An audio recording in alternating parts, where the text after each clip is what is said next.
Hi, everybody. This is Saad.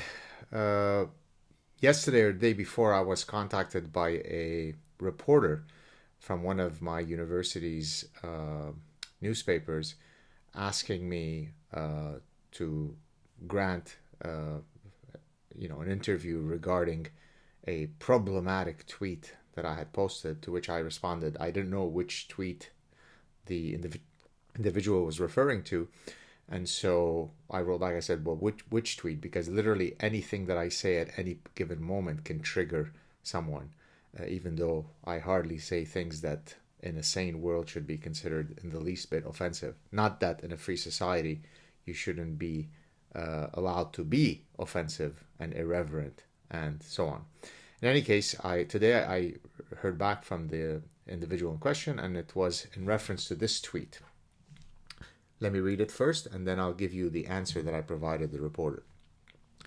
So this is something that I sent out on February 5th. But to give you the context, it was around the time when Joe Rogan was getting massive flack because of the montage that had been put together regarding his use of the N-word, and how people were trying to cancel him and so on. So I posted the following.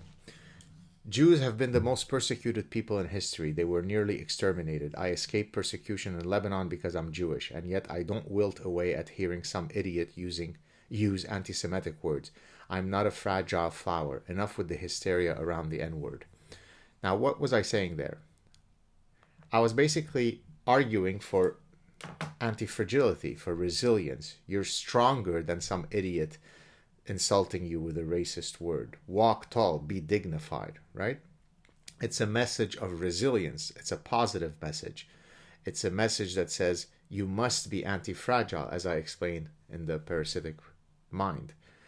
But the tweet received more than 10.5 million views, hundreds of thousands of engagement, and then of course it died away. The amount of vitriol that I received, if you see the hate, the true hate, my tweet had nothing to do with hate. I wasn't condoning the use of the N-word or the K-word when dealing with Jews. I was saying, hey, I've been the victim of a lot of these insults, and you know what? I go like this and I move on, because that builds resilience, that builds anti-fragility. That means that, these idiots are not going to bring you down. So it was meant completely in the spirit of don't let cretins bring you down. The hate that I received, oftentimes from noble people, if you know what I mean, were astounding. Things like, oh, can you smell the Auschwitz smell here, Jew, and this kind of stuff, right? So that was perfectly okay. The amount of vitriol that I received because I was arguing rise above the racists is perfectly okay. Okay, and apparently this created a whole kerfuffle. Is that the word? At my with some students, I wasn't even aware. And so here is my official reply to this. So this is what I sent the reporter, and I asked the reporter to quote it in full as my official rebuttal. I was unaware that my tweet meant to encourage resilience and anti-fragility when dealing with aversive life events.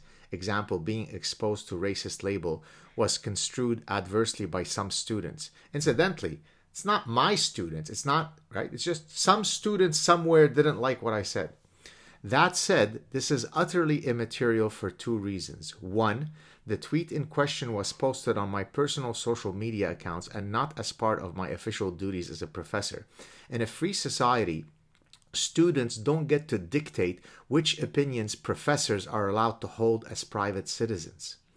Two, even if the content of the tweet had been communicated in my duties as a professor, which it was not, it is terribly chilling that something as innocuous as that tweet could be construed as offensive and hence within the realm of restricting speech. Freedom of speech and academic freedom exist for a reason. I'm Jewish, and I escaped religious persecution in Lebanon for being Jewish, and I support the right of Holocaust deniers to do so. There are few things that are as offensive as the denial of the Holocaust, and yet, as a free speech absolutist, I support the right of such individuals to spew their idiocy. It is a terrible idea that individuals, including students, could be so triggered by such a harmless tweet as to seek to silence and or to punish the messenger. Societies flourish when there is a free exchange of ideas unencumbered by any institutional barriers of such exchanges. And that puts an end to my official reply.